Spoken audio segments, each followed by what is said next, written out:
well, my notifications are off, but Patrick never seems to get that one quite right. So Are you kidding me right now? JG, like you're already pissing me off. So I just know, we just spent about 10 days together. So, when siblings spend too much time together, it's like we need some space. I kind of feel like we're like that right now. it's right.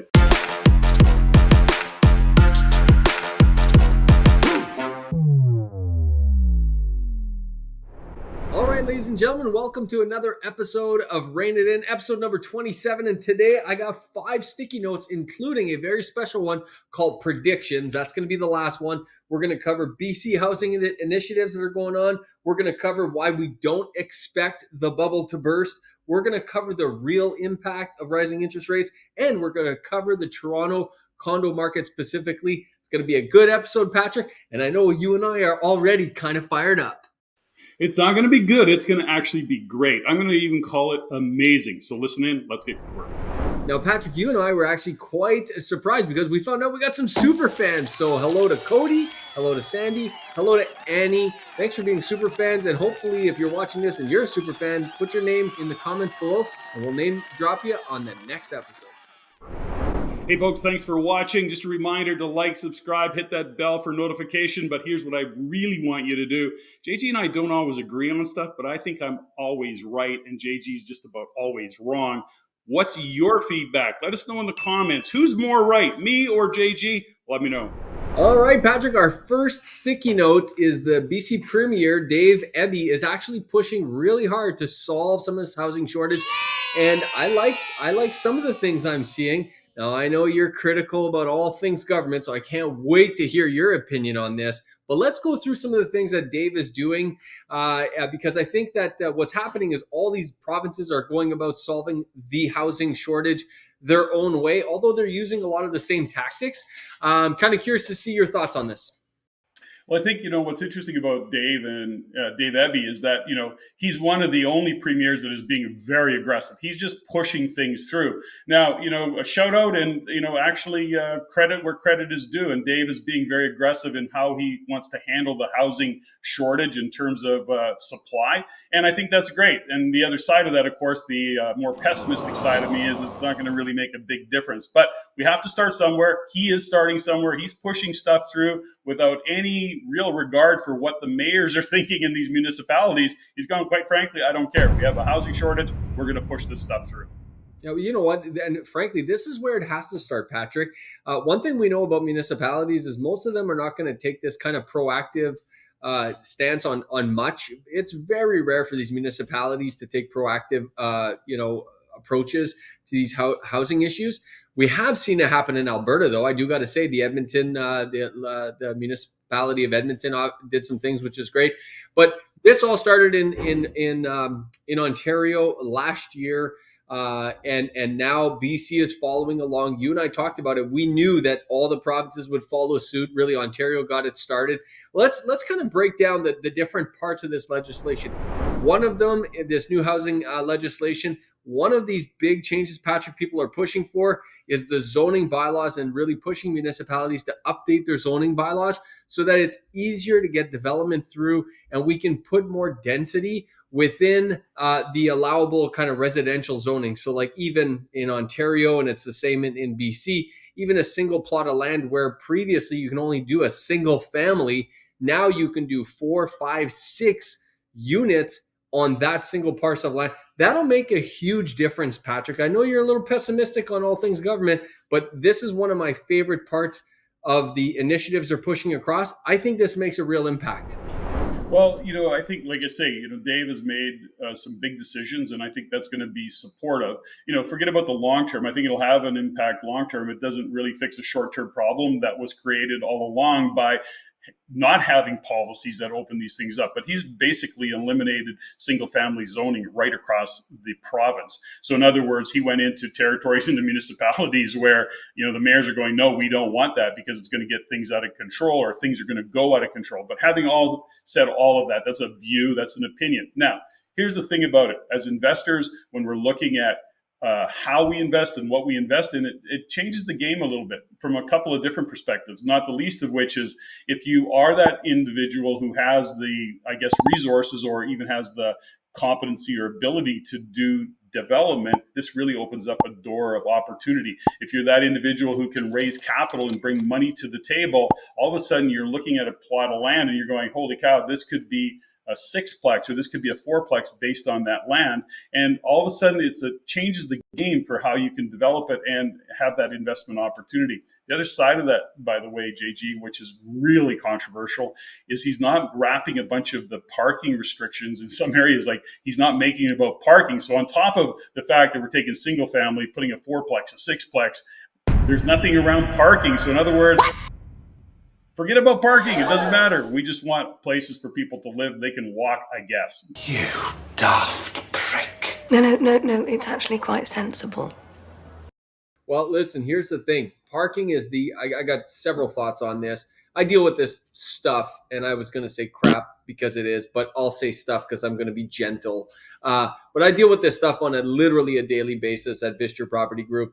One of the things that happens here is parking is the number one issue that prevents development. The single one. It's the thing that we always run into.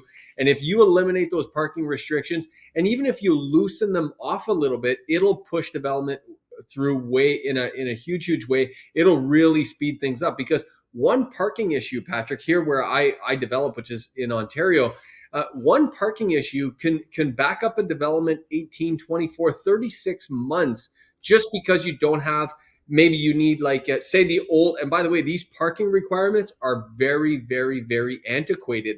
And some of these downtown lots, or when you're in a high density area, there's no way you're going to be able to meet some of these old parking requirements. So we are desperate for this to be updated. There's no doubt about it.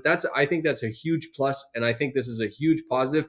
But I really think, and this is, I think every investor watching this should comment below on this video and congratulate not only Ontario, but also BC and everyone else who's pushing this legislation through. And the reason for that is, if you're an existing investor, every single one of your properties has just went up in value because your land is now more valuable. If you have a single family home that you have either a 1 unit or a 2 unit on, because back in the day we used to be able to do 2 units on an R1 lot, you can now do 3 units, 4 units, up to 6 units, depending on where you are in the country and what zoning bylaws are in place. The point is immediately your land has just went up in value and you just became wealthier because of that. This is a really, really good move, and people have got to back this. I agree 100%. And again, for investment opportunities, some of the concern is that, people or developers are going to swoop down and buy these lots and then sit on them, or not even developers, but investors, and sit on them and wait for the prices to go up. That will actually drive prices. So that argument aside, let's go back to some fundamentals. With Dave Eby and what the decision he made, when we look at, and I'll just talk about right now about the Fraser Valley, Lower Mainland, Vancouver, is the necessity for densification. It's just the reality of what we need. Will it bring house prices down? No, I don't think so. I don't see that in the future, certainly not in the near term. And even when we look into the long term, the reality is that more and more people are coming to the province of British Columbia. Now, as much as the economic conditions of BC may be softening right now, which is kind of happening across the country, short of perhaps Alberta, the point is this: we've got ALR, the Agricultural Land Reserve, we've got the US border, we've got the ocean, we've got the mountains, we've got this narrow footprint of people coming in, and we don't have the supply that we need to accommodate. Densification has to happen whether we like it or not. You can compare it, I guess, to maybe Manhattan, where you got this little small area and 10 million people live in it. Well, we think that can't happen here. And the reality of it is it can. British Columbia is a very coveted province in terms of its beauty, in terms of its weather, and even economics. When we look at the Fraser Valley, it's one of the agricultural epicenters of the whole country. On top of that, Vancouver is the landing ground for technology and those individuals who are driving technology. So at the end of the day, the immigration or the interprovincial migration into this province isn't going to stop anytime soon. And this densification is absolutely necessary. So when we look into the future and we think about this from an investment point of view, JG, I think there's huge opportunities for those who can either have capital, place capital, raise capital, and or just have skills to develop, because it's going to open up big doors of opportunity. Now we're I feel a little uncomfortable right now, Patrick, because you and I are agreeing a little too much for my liking. I much prefer to disagree with you than agree with you too much. So we'll get to disagreeing in a minute. But I do want to mention one last thing that I like that the provinces are pushing into their legislation, and that is within the right centers, within the right zones, like, for example, the various transportation areas, like, for example, Metro Vancouver area, like where the metro is or where the light rail stations are, whatever the case may be. They're actually forcing minimum density. Yes. And they're saying, listen, if you're going to build here, you can't build 1 or 2 stories. You have to build 12 stories or 20 stories.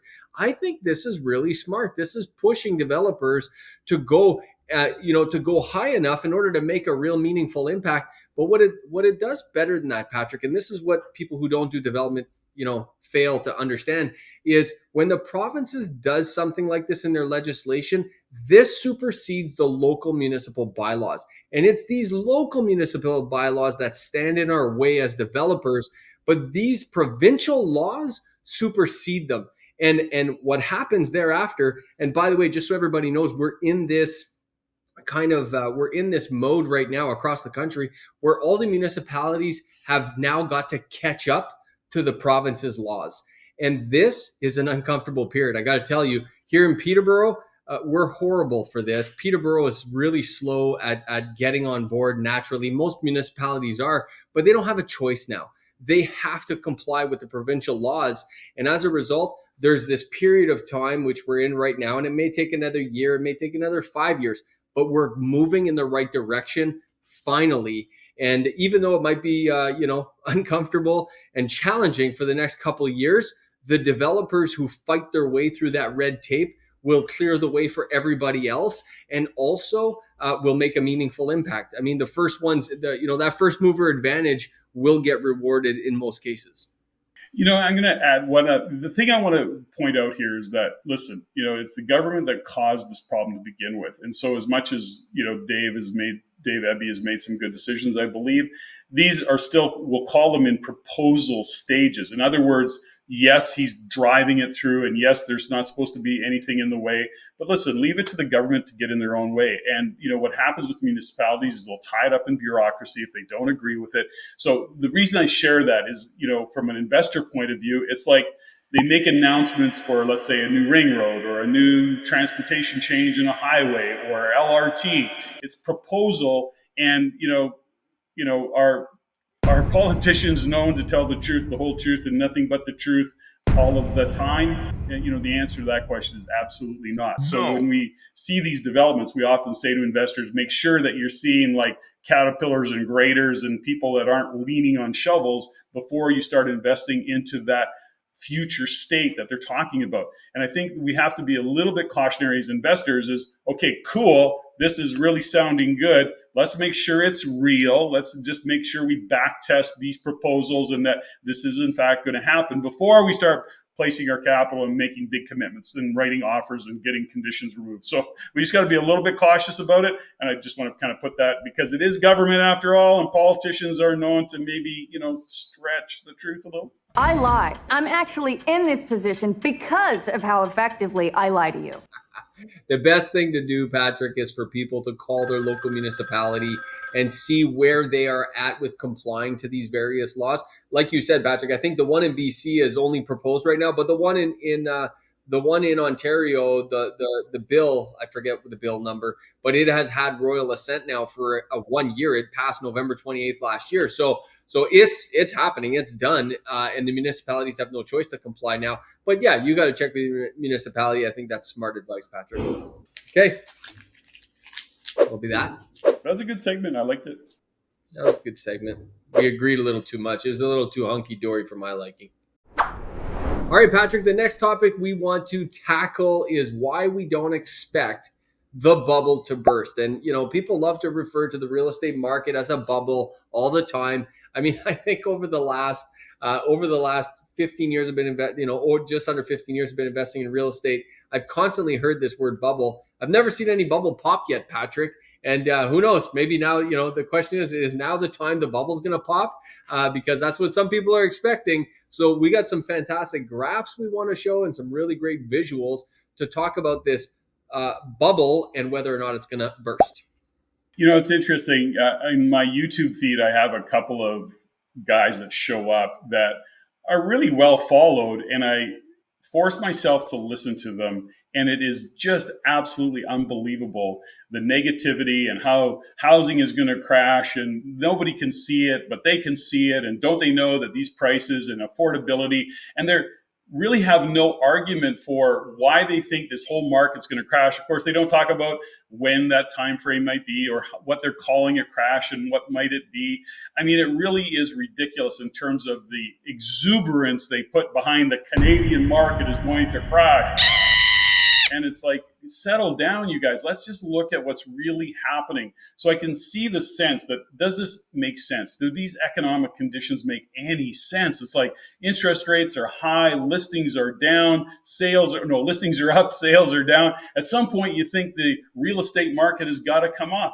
And actually, I agree that it probably will come off, but it's not going to be this bubble that bursts. It may have some air deflated from it, especially when you look at the highs of 21 and 22.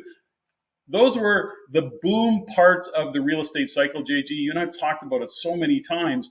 And will they come down? Yes. And this is where smart or savvy investors who are paying attention, who aren't buying into the hype, buying into the headlines, or just looking at the economic fundamentals, start to see that this is, in fact, opening some doors of opportunity. So in this particular case, we're talking about population growth.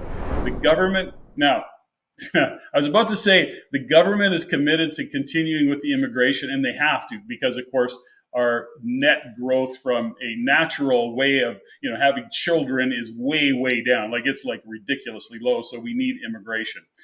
The government continues to but I gotta say, Patrick, you and I have a couple friends that we know very well. And they each have 5, 6, 7 kids each. I mean, I'm thinking they're doing their part for sure. I mean, I'm not doing my part, but they're doing their part for sure. You're not doing your part, but they're making up for your slowness or your lack of. But my point is this: is that should we trust the government if they're at some point get a lot of pressure put on them? Will they back off of immigration? Yeah, perhaps. But let's just put it this way. Even if they cut immigration in half, JG, we were over 1 million people came into this country looking and having to find accommodations to live, whether that be international students, temporary workers, or even permanent residents. So even if they cut all of that in half, it's still a ridiculous amount. I don't want to say ridiculous. It's still a lot of people coming into the country that need a place to live.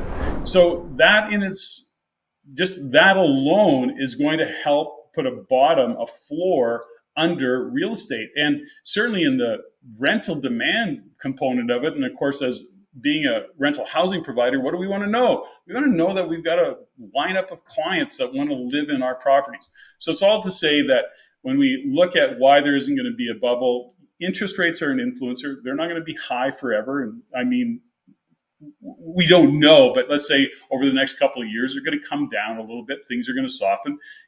Unemployment starting, we'll talk about that in a minute. Unemployment's starting to soften, but it's not coming off the rails. And when we look regionally, when we look at the regional numbers, some areas are going to be softer than others, but there's nothing that says this bubble's going to burst, like poof.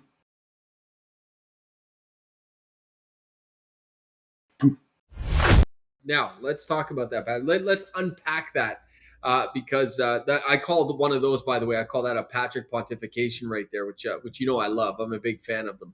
But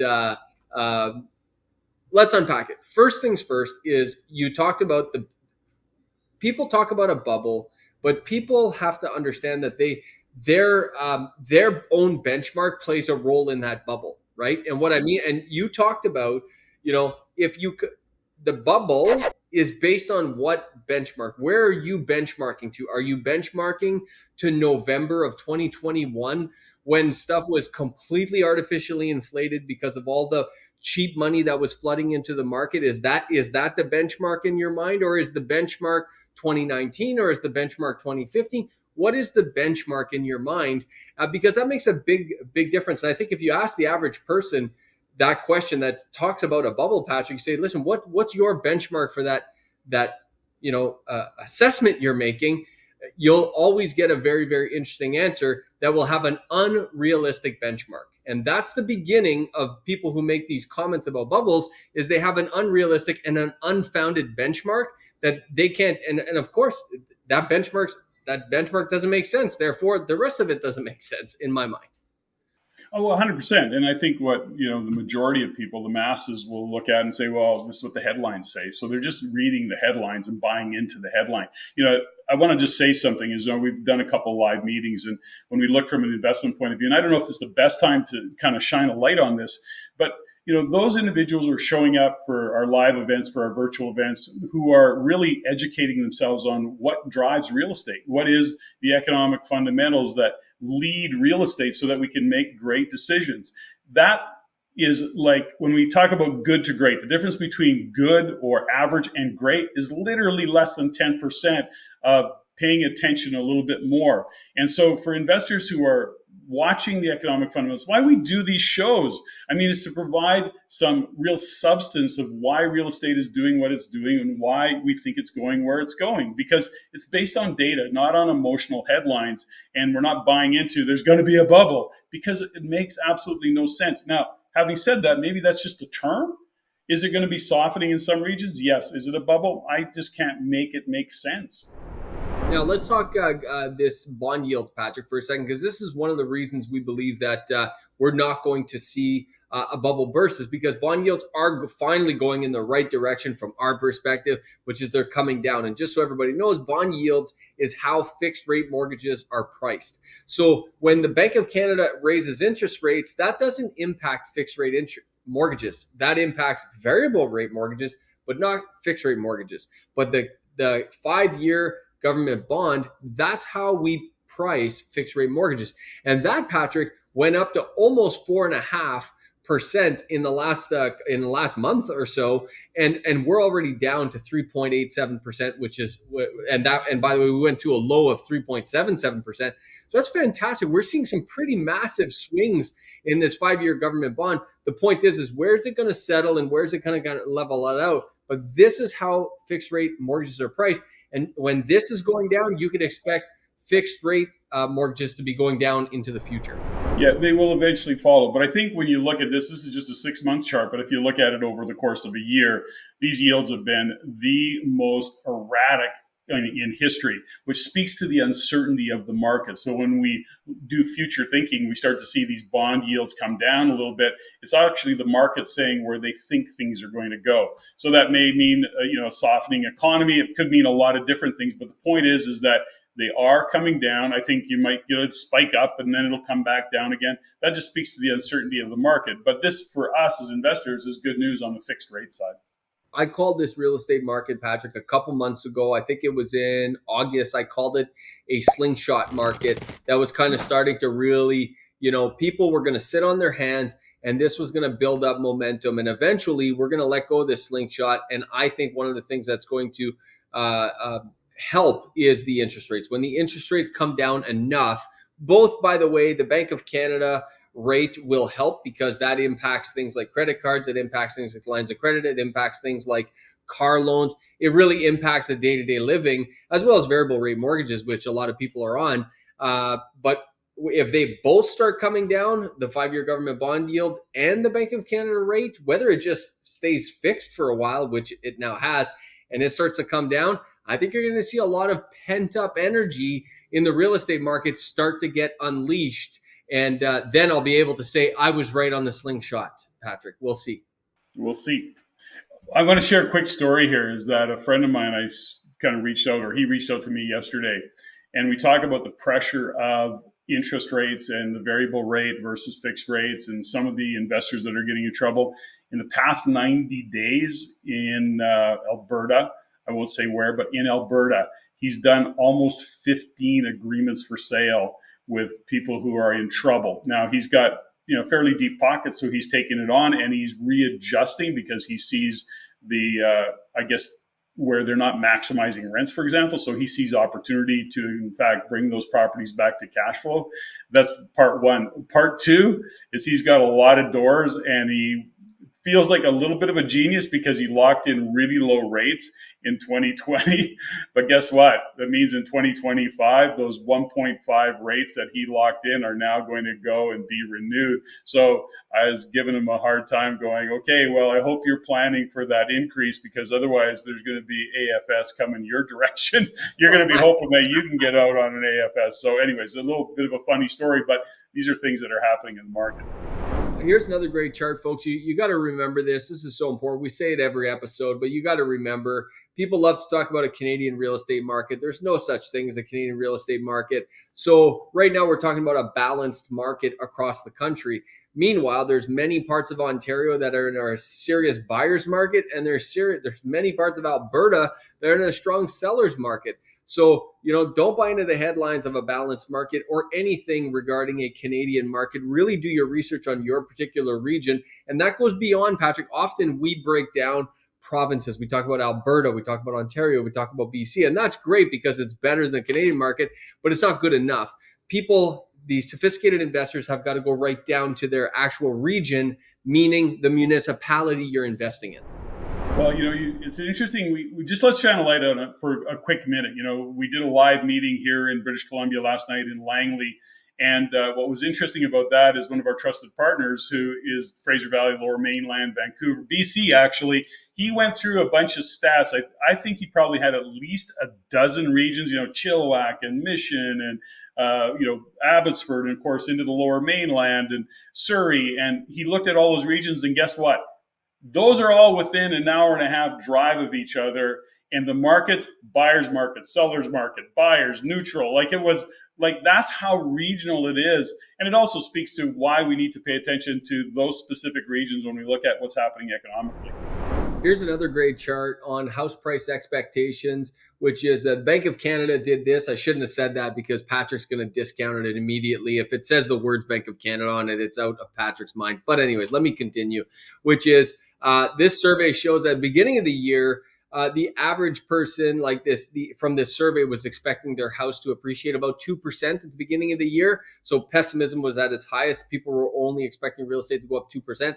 Now the expectation is that prices will rise 5%. So the expectation from house prices are starting to reverse again. And Patrick, it's funny because I will continue to say this for several months. So hopefully you guys hear me, folks.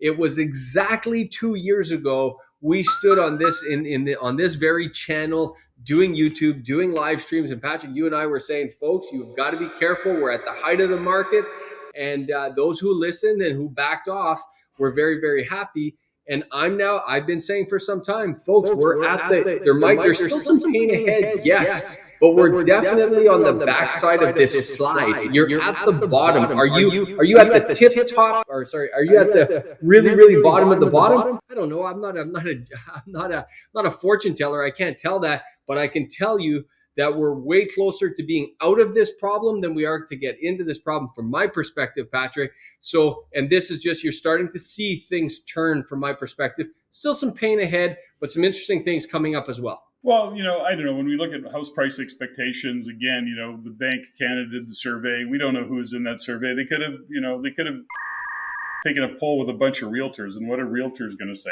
Things are going up. You should buy now. I'm going to leave it at that. Yeah, well, they're not wrong.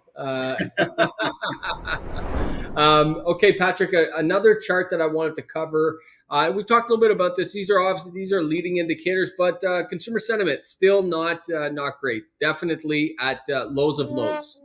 Listen, I'm going to say it again and just keep hitting it, is that we have to understand that as a country, we are debt-driven consumerism, and that includes housing. And so what's happening right now is when consumers lack confidence or lack the cash flow to go out and buy because they're paying ridiculous amounts of tax. I don't even want to, I think there's like 20 or 15 new taxes. Don't even get me started on that. The point is this, is that consumers are less confident because they have less disposable income, so they're not spending as much. That, in fact, slows down an economy. And so it is a bit of a leading indicator for sure, and businesses are feeling the same way. They can't afford it because of interest rates, so if they're not feeling confident about business going forward because consumers aren't spending, they're not building up inventory. They're not actually improving on what their productivity might be. They're not investing in equipment to produce more. They're actually tapping on the brake, which slows the economy down. All to say this is consumer confidence is such a big indicator of what we see. Now, does that mean things are going to crash and that we're going into a hard recession? No, none of that. What it means is things are going to slow down and people are going to slow things down, which is what we're seeing. And, because we're not particularly productive as a country, which is a whole different conversation, but manufacturing continues to trend down. We're not producing goods. We're not exporting. I mean, we're bragging about 1 month of a $2 billion more export than import. I mean, who cares? Let's do that on a regular basis, and then we can start to talk.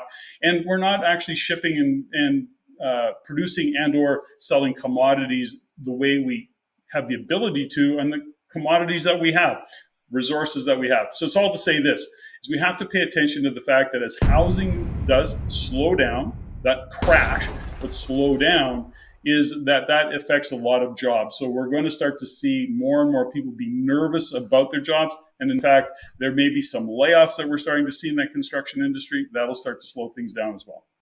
Let's get to employment, Patrick. Let's talk about this chart here. Speaking about employment growth. Well, there you go. So you can start to see, in fact, the slowdown that is happening. It's not to say that it's going to come off the rails. Again, we're going to see different provinces, different cities with different levels of employment and unemployment.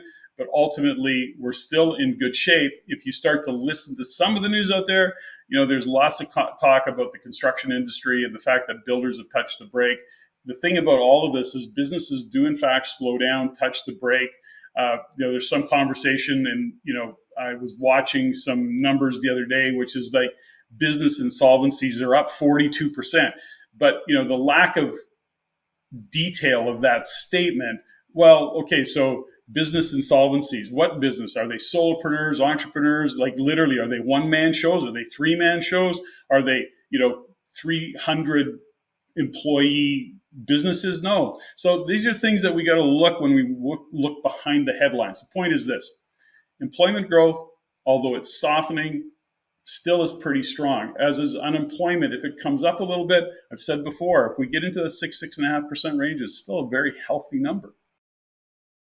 And one of the things we got to keep in mind, and don't have enough time for it on this show, but definitely, as you can see, what I like about this chart is it goes all the way back to 2007. So you actually see the last dip there in 2008, 2009, when we get through the great financial crisis.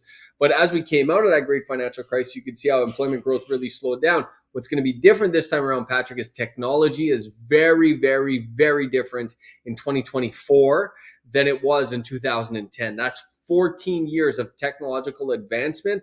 I'm very curious to see how employment is going to react as technology rolls out. And we got some pretty huge tech that's hitting the streets right now with artificial intelligence and so on and so forth. So we're definitely going to keep our eye close to this, because I think it will be fascinating. Well, I think there's something to be said here, JG, just as an example. So I'm not an expert in the oil and gas industry, but I do certainly have some background, and I do pay attention to what's going on. So when we look at oil and gas, it's always about Alberta and all the rest of it. I get all that. But listen, oil and gas is important to Canada as a country.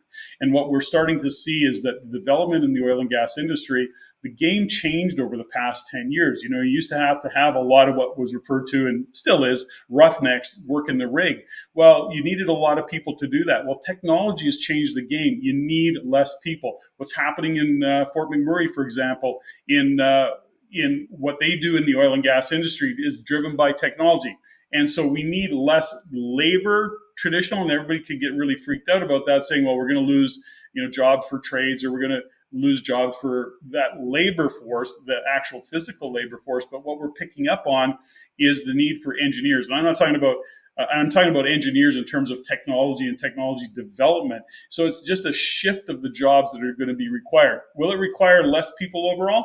Perhaps that's yet to be seen, because to drive that level of technology, you just need a different workforce, a different education, and a different competency. That's my kind of read on it right now.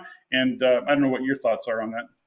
Well, I totally agree, Patrick. And this and again, back to real estate, I want to bring it back to being a real estate investor, because I think these are great points you're making, Patrick. And And there's going to be a ton of opinions, by the way, about this, again, to Canada as a country and to different provinces. But as an investor, you're investing in a city, you're actually investing in the neighborhood, and you have to be careful of what happens in those neighborhood profiles. So I'll give you a perfect example, Patrick, what you're talking about.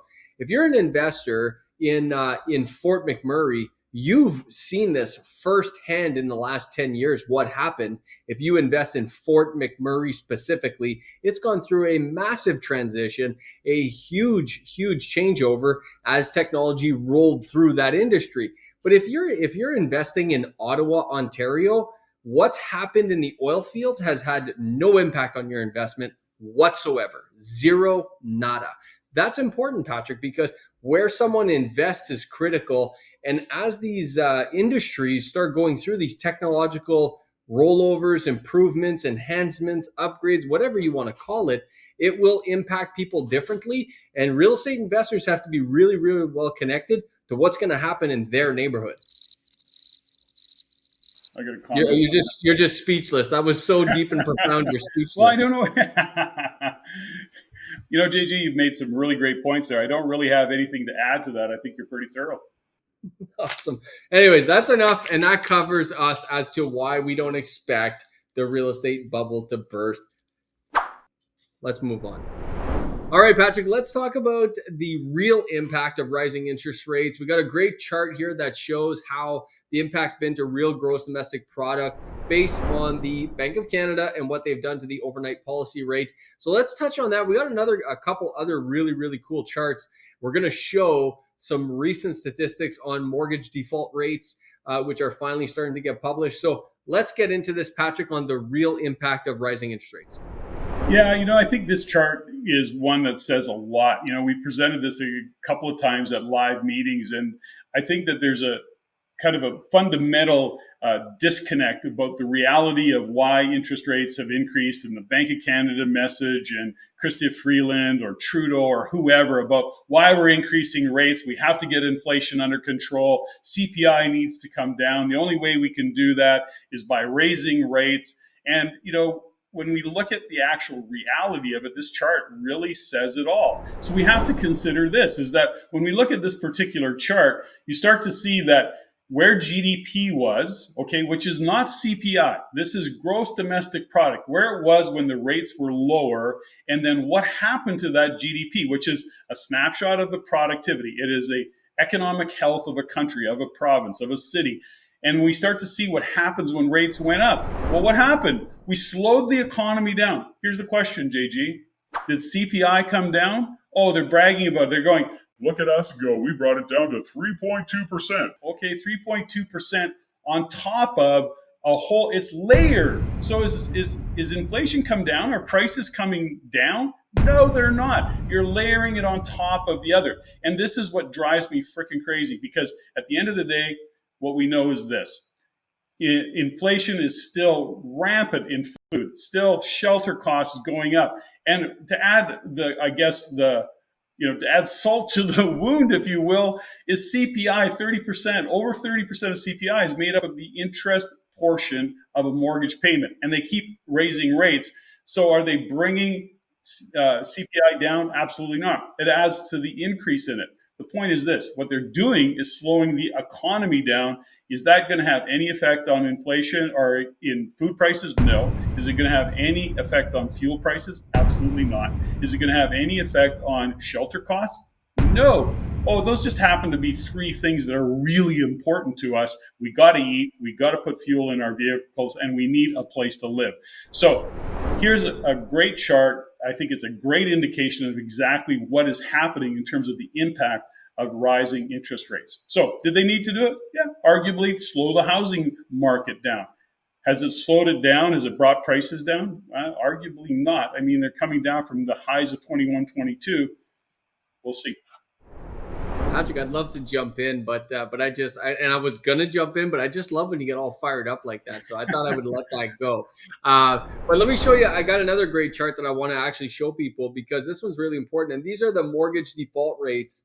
And we got some current. They're not super current, but we're getting there in terms of current statistics in terms of mortgage default rates. Now, we've said this on previous episodes, worth repeating though, is the reason the default rates are not going up. In fact, you can see here they are in many perspectives, Patrick. Mortgage default rates mortgages in arrears are going down, not up. And that's because the banks and all of the institutions, in most cases, are pushing out amortization. So someone had an amortization of 23 years left on their mortgage. If they look at their paperwork, and some people don't do this, but if you look at your paperwork, that amortization now might be 26, 28. In one case, I have one of my, it went over 30 years now, and they just keep pushing it out, but my payments haven't changed. So I'm okay with that. Well, listen, when you listen to a lot of the experts, they talk about, well, this is eventually going to come back to haunt the banks. They're going to go broke. They're at risk. There's a lot of naysayers out there. And I don't disagree, by the way. Like, none of this makes sense. It's kind of nonsensical in a lot of ways about how they're pulling this off, the risks that they're putting people at, but also in terms of what OSFI says is happening. That's why they said to the banks, you guys got to up your reserve funds. Okay, so they see the risk, but never negate the ability of any central bank, any government to kick the frickin' can down the road. We don't know how they're going to do it, but I think that we can count on they're going to do it. Somehow, some way, there'll be some catastrophe, there'll be some reason to print more money. Something will happen. They're not going to be losing banks over this yet. That is the naysayers that are talking about this. Is there a chance that eventually you're going to start to see foreclosures and or I guess people, renege on deals and mortgages? Yeah, we're already starting to see it in some circumstances. Anyways, I don't know where to go with that other than to say it is interesting to see what's happening in terms of what the banks are doing with the negative amortization moves they're making.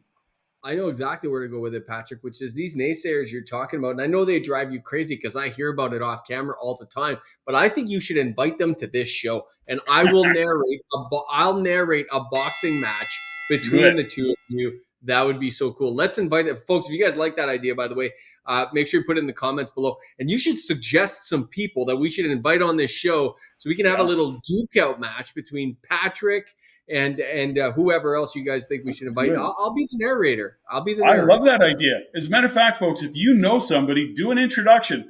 Do an introduction to CEO@REINCanada.com. Say, you got to get this guy on the show. And if you know them, make sure that you do the introduction so that we can reach out. Let's do it. I love it. Love the idea. All right, last topic of the day for today is the condo market, especially in Toronto, in the GTA, is really taking a tumble, Patrick.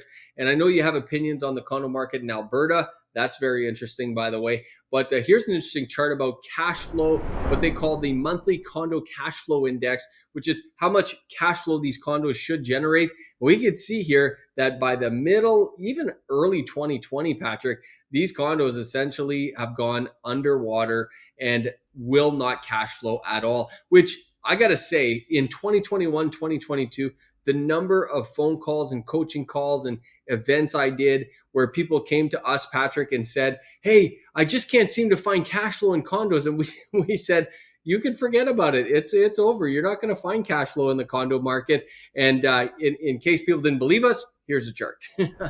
Well, no, I think you make a really great point. Is that here's the chart. And as you can see, when things started to come off the rails, it was easy to see what was happening in that marketplace.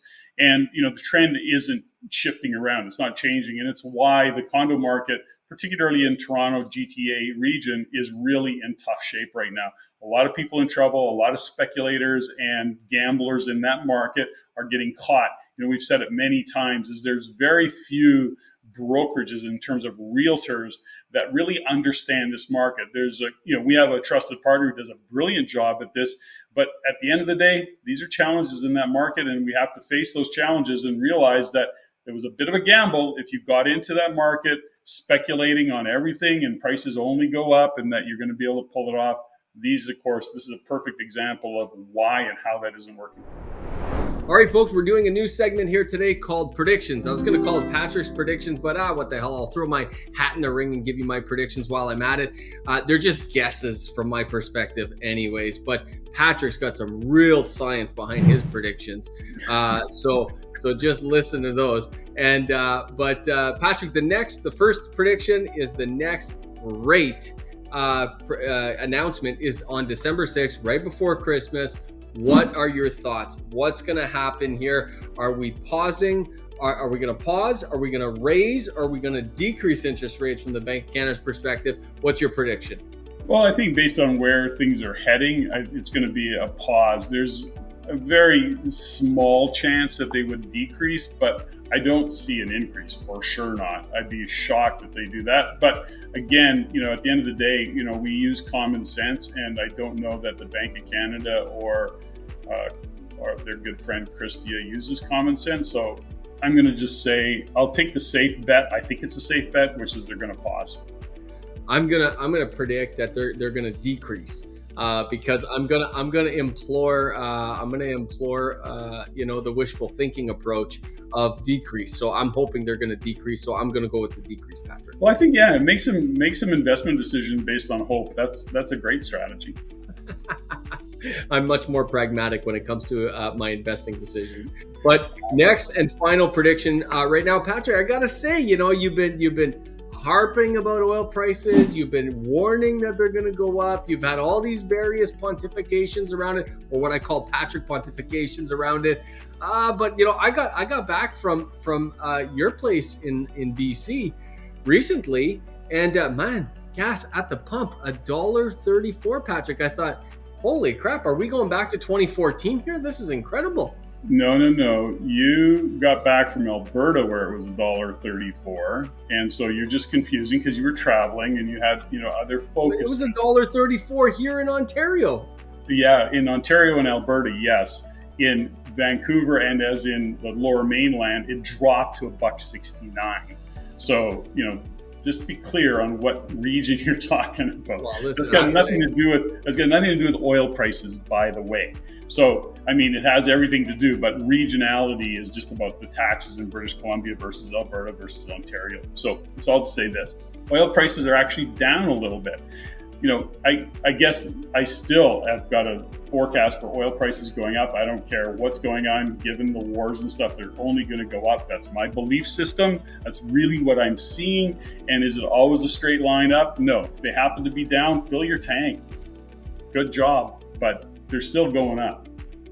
And when are we can we get an updated forecast here? Well, listen, I haven't talked to the sheikhs of the Middle East, and Joe hasn't returned my call. Sleepy Joe is probably sleeping. But the point is that when we look at what's happening in Ukraine and Russia, the wars that are happening, as much as we think China's economy is slowing down, so they're going to need less oil, that's not the truth. They're building reserves. So when you start to look at the countries that are actually building oil reserves, it means that they're fearing a shortage. And when you start to kind of do that, where oil prices are going to go. And do I have a prediction? Yeah. I thought they'd be a little bit higher coming up back end of 2023. We'll see what happens. They're kind of like bond yields. Oil prices are like bond yields. They've been very kind of up and down. So 2024, I don't know. First 6 months, I think we'll get close to $100. Close to $100. Well, I'll tell you what, I got one of my project managers off to Alberta here shortly. So I'm going to be giving him some of my jerry cans so he can fill them up for me, bring them back full, save a few bucks on gas, and then we'll see where we go from here. But I do think he can sneak those on the plane, a bunch of fuel cans, no problem. Carry on. No big deal. But I will say this, Patrick, and we should actually touch on this a lot deeper in a future episode. If this is of interest, folks, please put it in the comments. Love to hear from you. But I think there's going to be, a lot more tumultuousness in the market because don't forget, as we head into an election cycle in the U.S.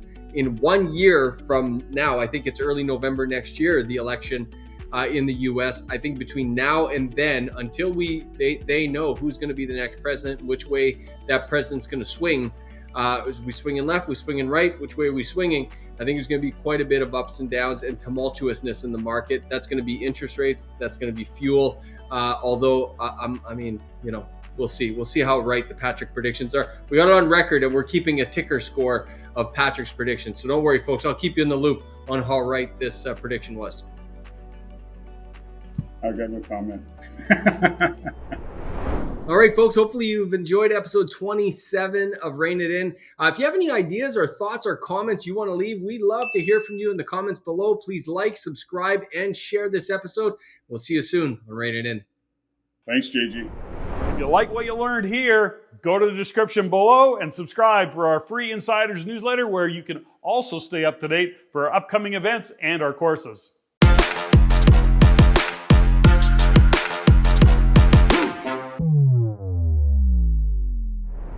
you want to see more stuff like this, click there.